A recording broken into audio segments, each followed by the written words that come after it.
2025 ဧပြီ23မြန်မာနိုင်ငံအလဲပိုင်းမှတောင်ဘက်ပိုင်းမန္တလေးမှစတင်ပြီးရန်ကုန်တနင်္သာရီတိုင်းဒေသကြီးအထိနေရာများတွင်နေအပူချိန်အနေဖြင့်အောက်ပါအတိုင်းတွေ့မြင်နိုင်ပါတယ်။မန္တလေးနေပြည်တော်ပဲခူးမွန်ချင်းစကိုင်းတောင်ပိုင်းကယားကရင်ပြည်နယ်အပူချိန်29ဒီဂရီဆဲစီယပ်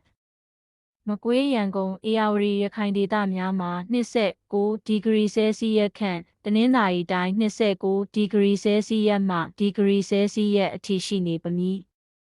အခြေအနေသုံးသပ်ချက်2025ဧပြီလအတွင်းမြန်မာပြည်အလဲပိုင်းမှတောင်ဘက်ပိုင်းအထိနေရာအများစုတွင်အပူချိန်25ခါမှ30အတွင်းရှိနေပြီးတောင်ပိုင်းနှင့်ကမ်းရိုးတန်းသားများတွင်ပိုမိုပူပြင်းနေသည်ပင်လယ်နီးနားများတွင်လည်းလေလှုပ်ရှားမှုကြောင့်အပူချိန်နှဲငယ်အနှိမ်သွားနိုင်တော်လဲအများအားဖြင့်နေ့အပူချိန်မြင့်မားနေနိုင်ပါသည်ရာသီမတိုင်မီအချိန်ဖြစ်တဲ့အတွက်တောင်ပိုင်းမှာအပူချိန်အမြင့်ကိုတွေ့ရှိနိုင်ပြီးတနင်္သာရီတောင်ပိုင်းဒေသများဧပြီလမကုန်ခင်မိုးရွာသွန်းနိုင်ကြောင်းလဲတွေရှိရပါသည်မြန်မာပြည်2025ဧပြီလရာသီဥတုဒေသအနှိုင်းယှဉ်ချက်မြန်မာမြောက်ပိုင်းတွင်ပါဝင်သောဒေသများ